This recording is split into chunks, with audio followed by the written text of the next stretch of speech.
The volcanic moon of Piros spat lava into the orange sky as Dr. Alex Carter adjusted his environmental suit's cooling system for the third time that hour. The heat readings on his scanner showed temperatures that would melt most metals. Yet, something was moving in the cave system ahead.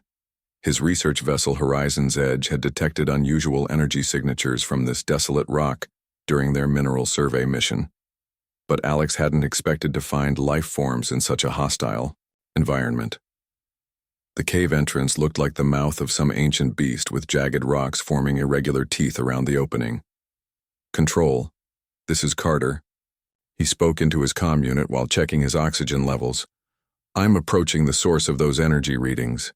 Visibility is poor due to volcanic ash, but the scanner shows 3 distinct heat signatures approximately 50 meters inside the cave system." Static crackled through his earpiece before Captain Reynolds' voice came through.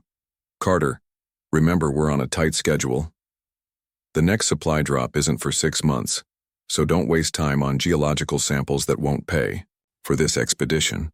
Alex ignored the captain's typical focus on profit margins and stepped carefully over the loose volcanic stone that littered the cave floor.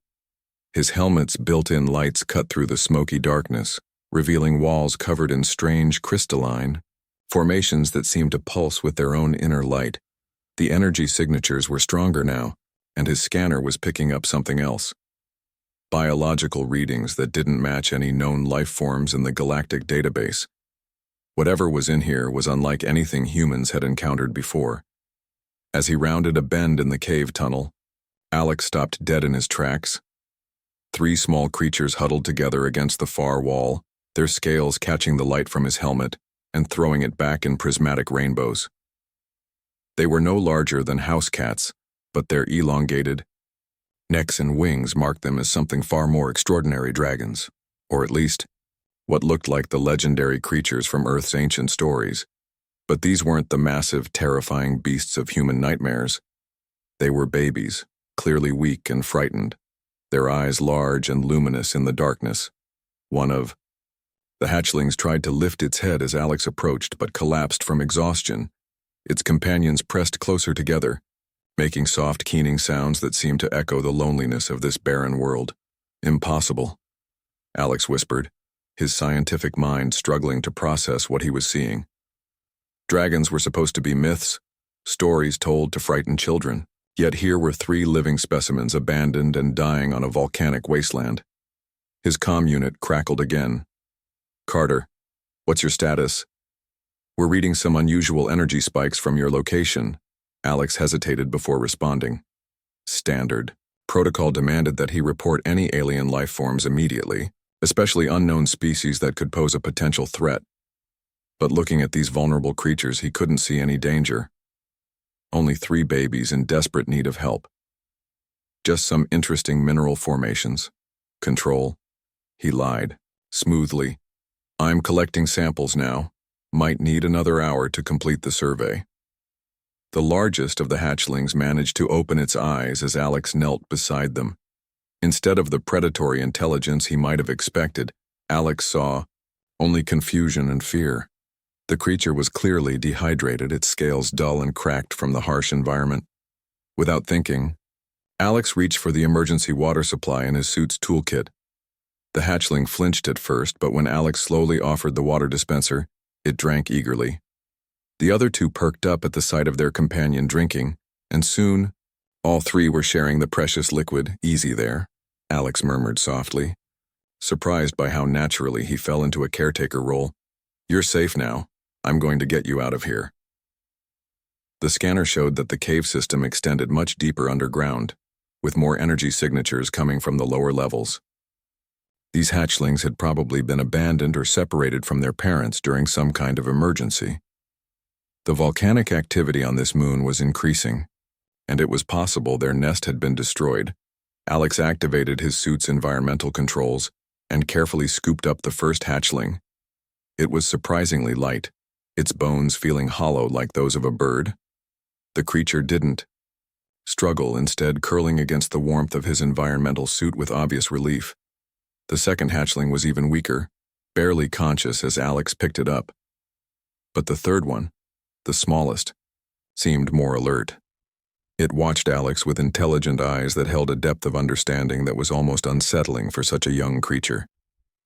"Control, I'm heading back to the ship," Alex announced as he carefully made his way back through the cave system with his precious cargo. "The mineral samples are more interesting than expected. I'm going to need to run some detailed analysis in the lab." "Copy that, Carter, but make it quick. We've got 3 more survey sites to hit before we head back to Earth." Alex smiled to himself as he felt the hatchlings settling comfortably against his chest. Earth was going to have to wait. These creatures needed immediate medical attention, and something told him that abandoning them would be the kind of mistake he'd regret for the rest of his life. The journey back to the horizon's edge took 20 minutes, during which Alex found himself talking softly to his new passengers. The hatchlings seemed to respond to his voice, their distressed keening gradually fading to contented purring sounds that resonated through his environmental suit. "Don't worry," he told them as the ship's airlock came into view. "I know what I'm doing. I've raised plenty of Earth animals in my lab. How different can baby dragons be?" As it turned out, the answer to that question would change not just Alex's life, but the entire course of human-alien relations in ways he couldn't possibly imagine. But for now, all that mattered was getting 3 helpless babies to safety and warmth. The airlock cycled shut behind them, and Alex began what would become the most important chapter of his career as a xenobiologist. Though he didn't know it yet, he had just taken the first step toward becoming something far more significant than a simple researcher. He had become a guardian. And these 3 hatchlings would never let him forget it. 3 weeks had passed since Alex brought the dragon hatchlings aboard the horizon's edge, and life on the research vessel had changed in ways nobody could have predicted. The creatures he had privately named Ruby, Ember, and Ash had grown from weak, cat-sized babies into confident juveniles roughly the size of medium dogs. The ship's corridors now echoed with a constant harmonic purring that seemed to vibrate through the hull itself. The sound was oddly soothing, though several crew members complained it interfered with their sleep cycles. Alex found it comforting, like having a giant mechanical heart beating somewhere deep in the ship's core. "They've gotten into the ventilation system again," Chief Engineer Roberts reported during the morning briefing, his voice tight with frustration. "I found scale marks all through the air ducts on Deck 7. At this rate, they're going to compromise our life support systems," Captain Reynolds drummed his fingers against the conference table, his eyes fixed on Alex with barely concealed irritation. "Dr. Carter, when you first brought these specimens aboard, you assured me they would remain contained in your laboratory. That was 3 weeks ago, and now they're treating my ship like their personal playground." Alex shifted uncomfortably in his seat, very aware that the 3 hatchlings were probably listening to every word of this conversation. Their hearing had proven remarkably acute, and they had demonstrated an unsettling ability to understand human speech patterns, even without formal language training.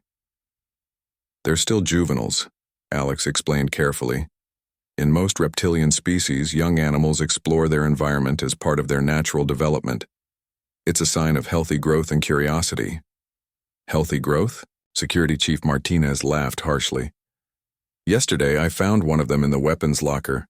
It had somehow bypassed 3 different security protocols to get inside. These things are getting smarter and stronger every day." What Martinez didn't mention, and what Alex suspected the man didn't want to admit, was that Ruby had been playing with the security locks, not trying to steal weapons. The hatchlings seemed to view electronic systems as puzzles to be solved rather than barriers to be overcome.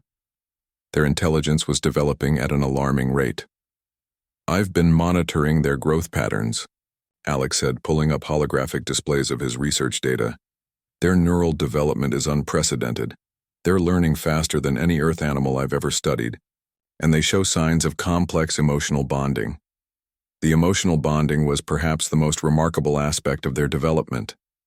The hatchlings refused to eat unless Alex was present, turning away from even their favorite foods if he wasn't in the room. They followed him everywhere. Their movement synchronized like a well-trained pack. More troubling was their protective behavior toward Alex. When Roberts had raised his voice during an argument about resource allocation, Ruby had immediately positioned herself between them, her scales shifting color to a warning pattern of deep red and gold. The message had been unmistakable: threaten their guardian and face the consequences. The real question, Captain Reynolds continued, is what we're going to do with them when we reach Earth. The Colonial Authority doesn't look kindly on unauthorized alien specimens, especially ones that could potentially pose a security threat.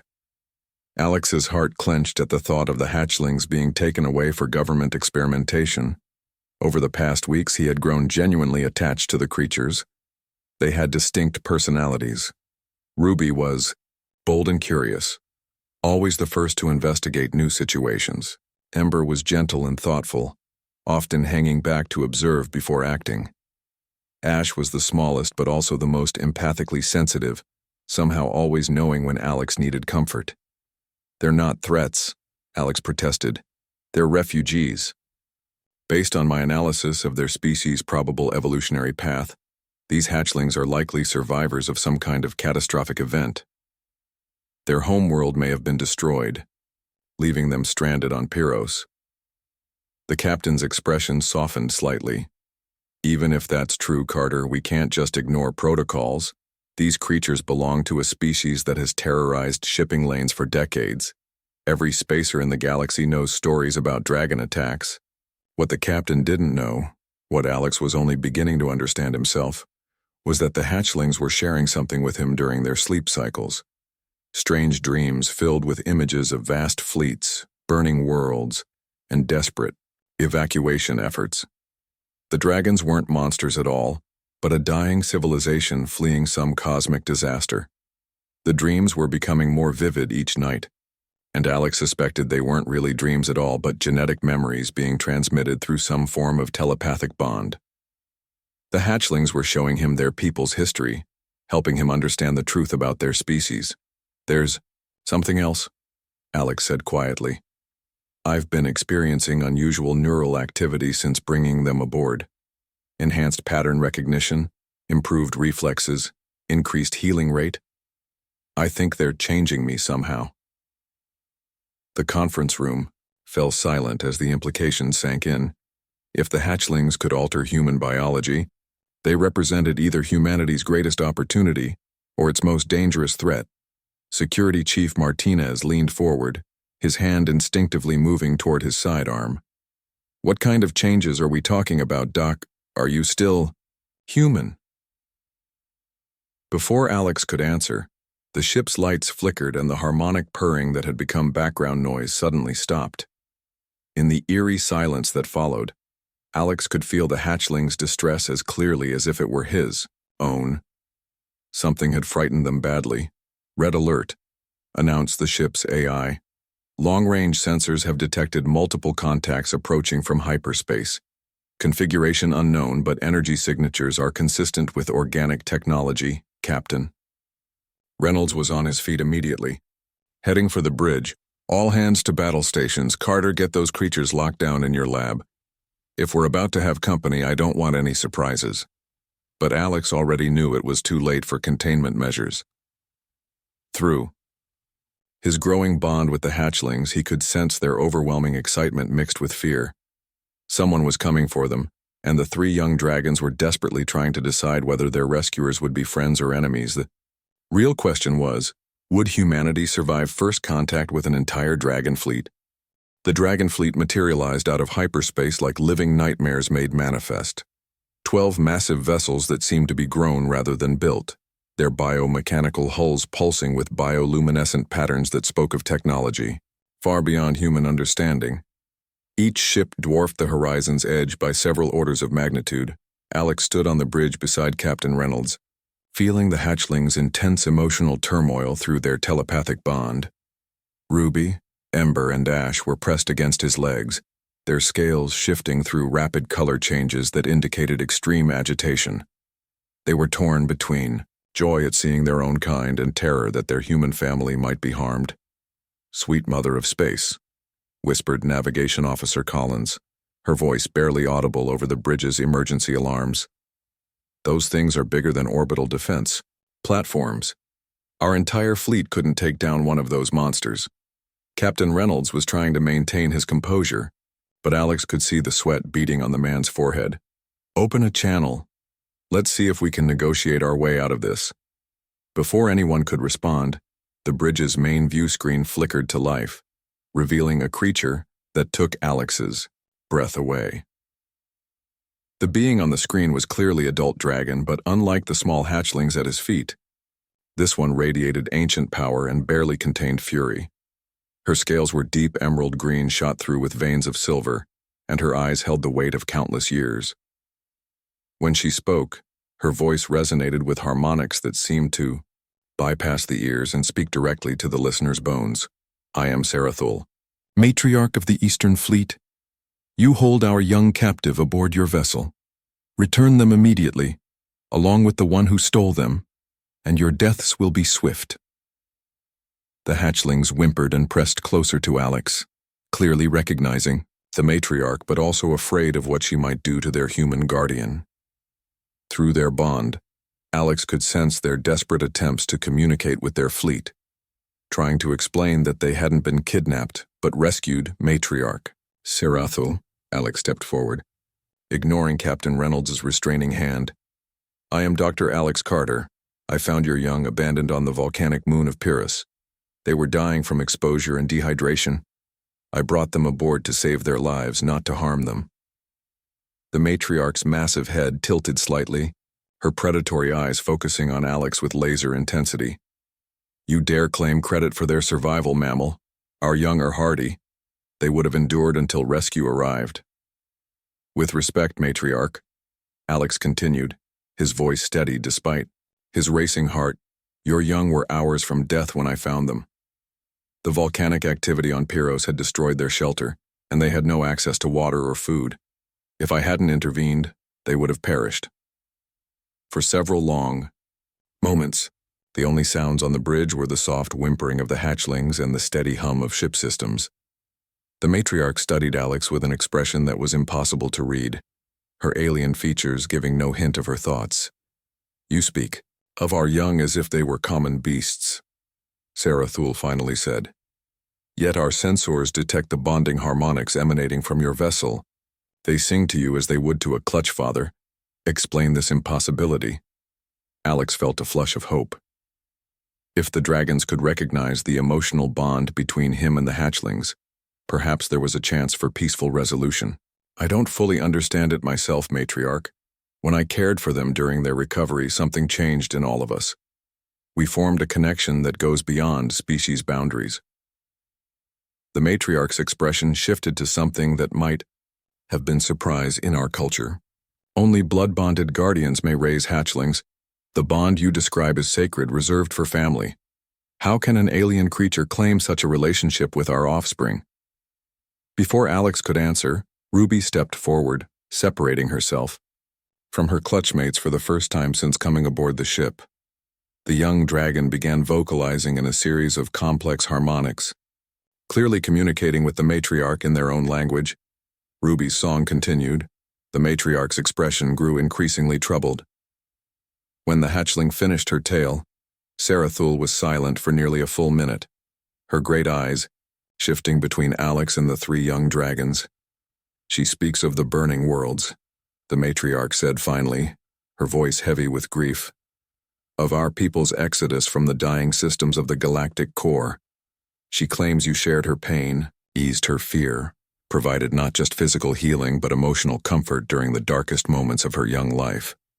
"That's true," Alex confirmed. "They shared their memories with me. Visions of your people's struggles, the worlds you've lost. The refugees scattered across the galaxy. They're not monsters as humans have believed, but survivors fleeing a cosmic catastrophe we don't yet understand." The matriarch's massive head turned slightly, and Alex realized she was consulting with others beyond the range of the view screen. When she looked back, her expression had changed from fury to something approaching curiosity. "You would serve as ambassador between our peoples," she asked. "You would help us find new worlds where our young might grow to maturity without fear of persecution?" Alex nodded, without hesitation. "If it means peace between our species, yes. But I won't abandon Ruby, Ember, and Ash. They're part of my family now. just as I'm part of theirs. The matriarch's laugh was like distant thunder. Impossible. You cannot take our young from their people. They must learn the ways of the dragon, not the weaknesses of mammals. At that moment, all three hatchlings began vocalizing together, their harmonic song filling the bridge with sound that seemed to resonate in Alex's chest. He didn't need translation to understand their message. They were choosing him over their own species, declaring their intention to stay with the human, who had saved them. The effect on the matriarch was immediate and profound. Her great eyes widened in what Alex recognized as shock, and when she spoke again, her voice carried a note of uncertainty that hadn't been there before. They refuse separation, she said slowly. They claim the human as Clutchfather and declare their intention to remain bonded. This has never happened in our recorded history. Captain Reynolds chose that moment to step forward. With all due respect to both species, this is a human vessel in human space. Dr. Carter is under my protection, and I won't allow him to be taken, against his will.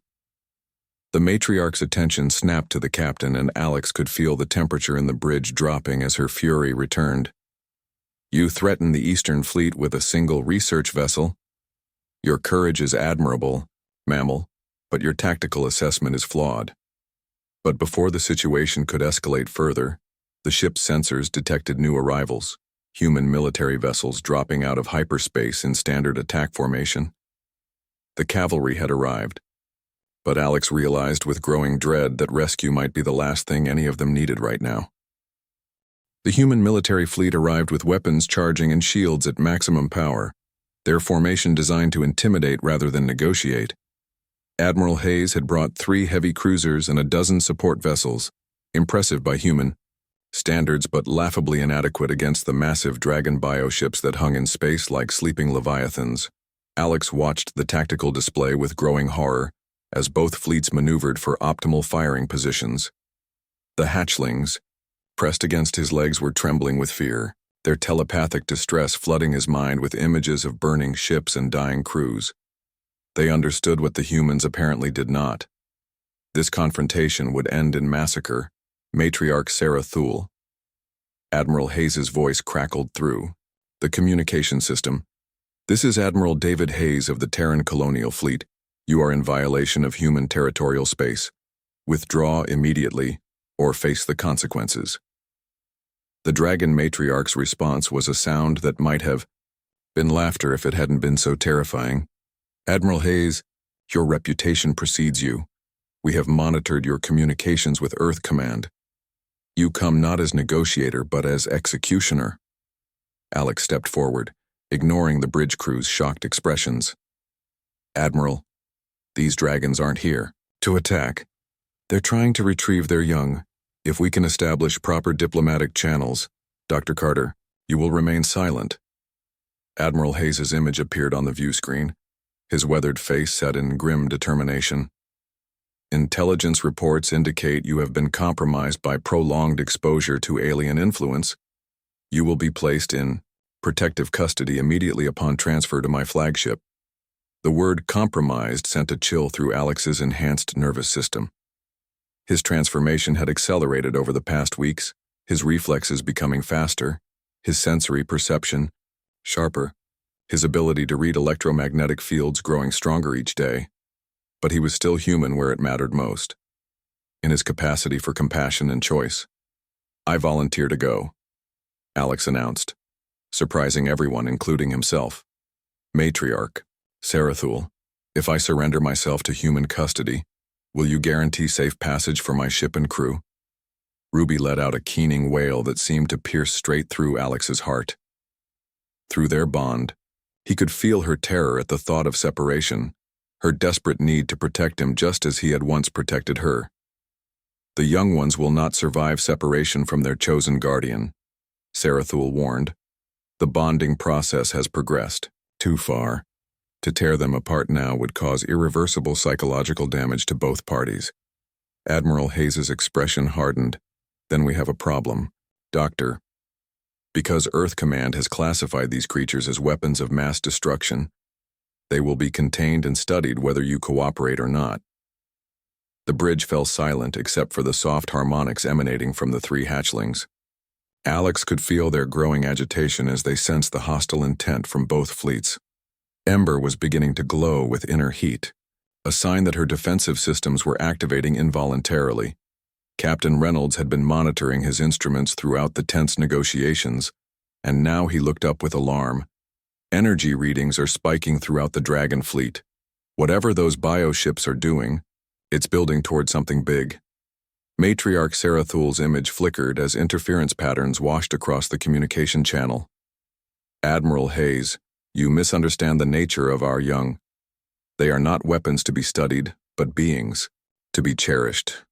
Your threats against their guardian have triggered defensive protocols that even I cannot override.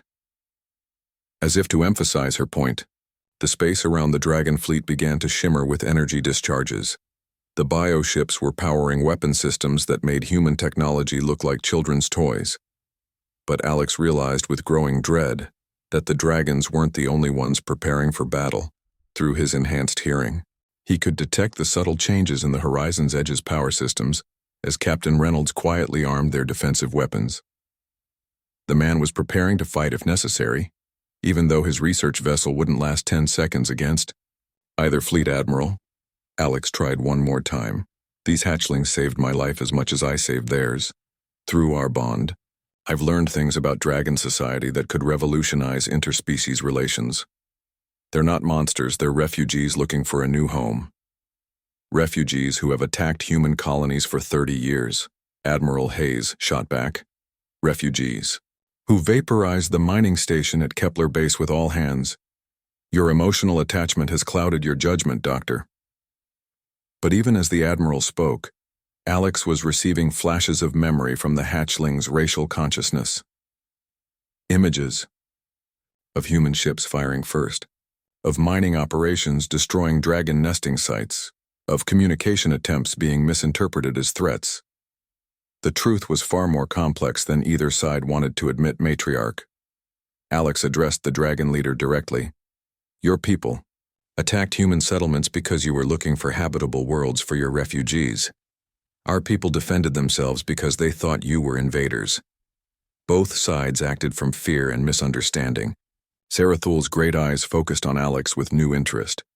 You see clearly for one so young, but understanding the past does not resolve the present crisis. Your admiral has made his intentions clear. The tactical situation was deteriorating rapidly.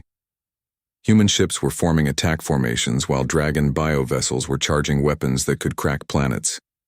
The hatchlings were now glowing with barely contained energy, their transformation into adult combat forms beginning, despite their young age. There is one solution, Alex said quietly. The words coming to him through his bond with the dragons. A symbiotic colony where both species can coexist. A world where human agricultural techniques can support dragon hatcheries, where our peoples can learn from each other instead of destroying each other. Admiral Hayes laughed harshly. Coexistence with creatures that can incinerate a city with a thought. Dr. Carter, you've clearly lost your grip on reality. But Matriarch Sarathul was listening with growing fascination. You speak of true partnership, not dominance by either species but cooperation for mutual benefit. Such a thing has never been attempted. The hatchlings' harmonics grew stronger, and Alex realized they were communicating not just with their matriarch but with the entire dragon fleet. Through their shared consciousness, they were broadcasting emotions and concepts that their people had never experienced before. Empathy for other sapient beings, the possibility of friendship across species barriers, hope for a future without constant warfare. For a moment, the standoff held. Two fleets on the brink of mutual annihilation, separated by fear and misunderstanding that had built up over decades of conflict. Then Ruby stepped forward and began to sing, her voice carrying a melody that seemed to encompass all the pain and hope of two species struggling to find their place in a vast and dangerous universe. The song was taken up by Ember and Ash, then by the dragon fleet itself, until space itself seemed to resonate with harmonics that spoke of new possibilities and shared dreams. And for the first time since this crisis began, Admiral Hayes's expression showed uncertainty instead of grim determination. What are they doing? He asked quietly. They're Showing us what peace might look like, Alex replied, if we're brave enough to reach for it. 5 years had passed since the tense standoff that nearly sparked an interstellar war, and Alex Carter stood in the central plaza of Haven's Rest, watching human and dragon children play together in the afternoon sun. The sight still amazed him. Tiny dragon hatchlings chasing human toddlers around carefully maintained gardens while their parents, from both species, chatted nearby about crop yields and nesting schedules. The colony world they had chosen was perfect for their unprecedented experiment in interspecies cooperation. Rolling hills provided ideal nesting sites for dragon families, while fertile valleys supported human agricultural settlements. Rivers and lakes supplied fresh water for both communities, and the mild climate meant that neither species needed extensive environmental controls. Ruby approached from the administrative complex, her massive adult form moving with surprising grace despite her size. She was now nearly 30 feet long from nose to tail. Her scales a brilliant crimson shot through with veins of gold that reflected her emotional state. But despite her intimidating appearance, she still made the same contented purring sounds she had as a hatchling when Alex scratched behind her. Auditory ridges. The morning reports from the outer settlements, she rumbled in the carefully modulated tones that had taken years for both species to perfect. 3 new dragon clutches successfully hatched in the eastern valleys, and the human farming cooperative has exceeded their grain production targets by 15%. Alex accepted the data tablet with hands that showed the most visible signs of his ongoing transformation. His fingernails had become slightly claw-like. His skin took on a faint iridescent quality in certain lighting, and his eyes now reflected light like those of a nocturnal predator. But he was still recognizably human, just enhanced by his symbiotic bond with the dragon's ember. And Ash emerged from the colony's research facility, both carrying samples of their latest project.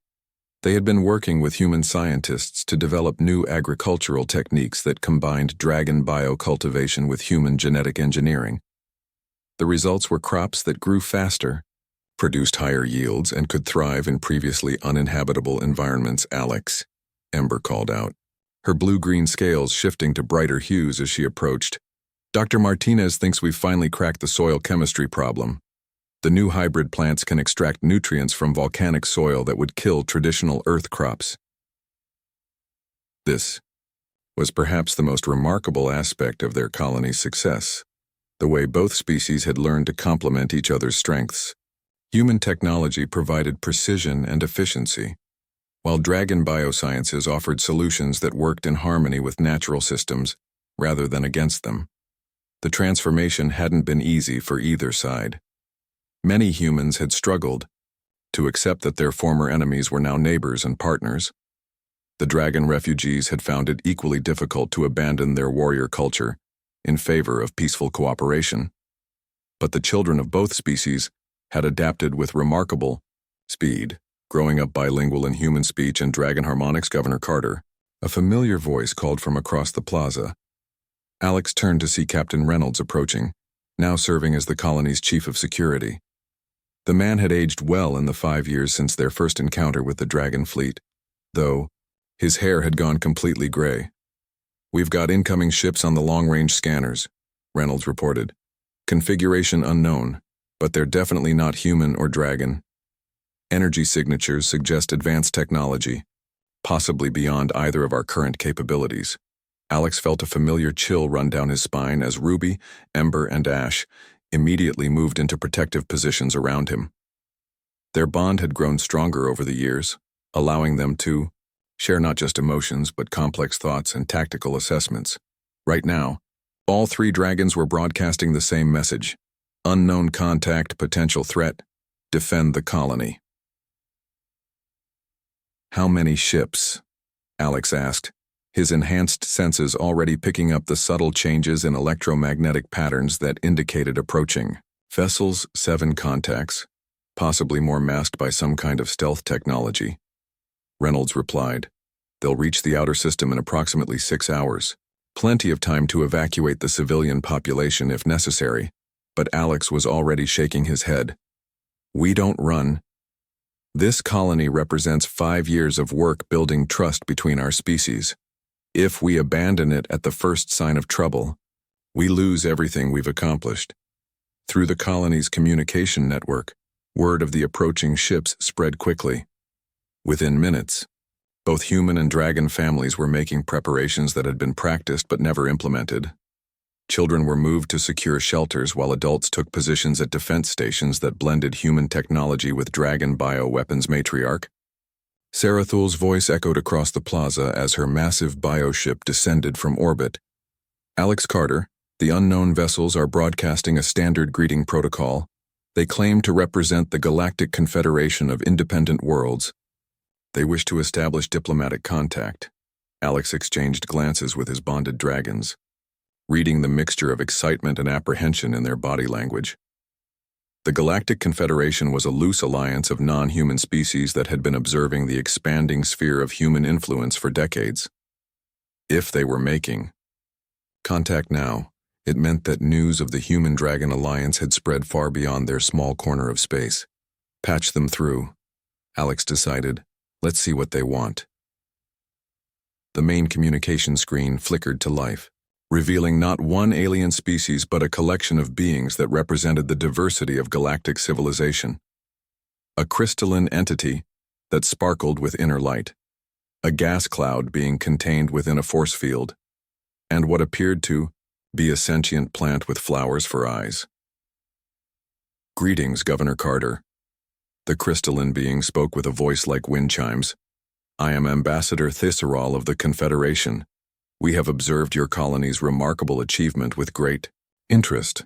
Never before has a symbiotic alliance between two predator species achieved such stability. We're honored by your attention," Alex replied carefully, "but I should point out that we're still learning ourselves. Our alliance is only 5 years old, which makes it all the more impressive," the plant being interjected with a voice like rustling leaves. "Most interspecies partnerships fail within the first year due to cultural incompatibilities. Your success suggests possibilities that could reshape galactic civilization." The gas cloud entity pulsed with different colors as it spoke.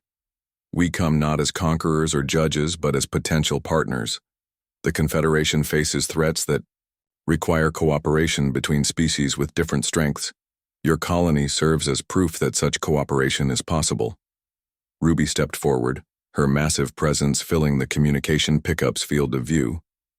"What kind of threats do you speak of, Ambassador? The galaxy has been relatively peaceful for the past century."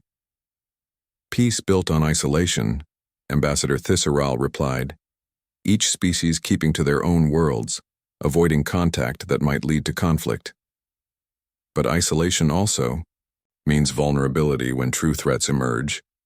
Ancient machines are awakening in the galactic core, artifacts of civilizations that fell long before any of our peoples achieved spaceflight." Alex felt a chill that had nothing to do with the evening air. Through his bond with the dragons, he was receiving flashes of ancient memories, vast mechanical constructs that consumed entire star systems, turning living worlds into raw materials for incomprehensible projects. "We offer an exchange," the plant being continued. "Our advanced technologies and knowledge of galactic history in return for your expertise in interspecies cooperation. The threats we face cannot be defeated by any single species, no matter how powerful," as Alexi looked around the plaza at the mixed community they had built, human and dragon families living and working together, children of both species playing without fear or prejudice. He realized that their little colony had become something far more significant than a simple refugee settlement. They had become a symbol of what was possible when different species chose cooperation over conflict, understanding over fear, and now apparently the galaxy needed that symbol to become something even greater. "Ambassador Thisseral," Alex said finally, "we accept your proposal, but we do this as equals, not as subjects. Haven's Rest remains, a free colony, committed to peaceful cooperation between all sentient species." The crystalline being's light pulsed brighter. "Agreed. Governor Carter, welcome to the Galactic Confederation. May your alliance serve as a model for the unity we will need in the dark times ahead." As the communication ended and the alien ships began their approach to the colony, Alex felt Ruby's massive head nuzzle against his shoulder in the gesture of affection that had remained constant since her days as a frightened hatchling. No matter what comes next, she rumbled softly, we face it together.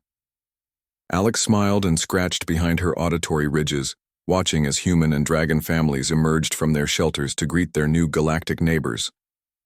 Whatever challenges lay ahead, they would meet them as they had met every challenge for the past 5 years, as one people united by bonds stronger than species, stronger than fear, stronger than the vast darkness between the stars.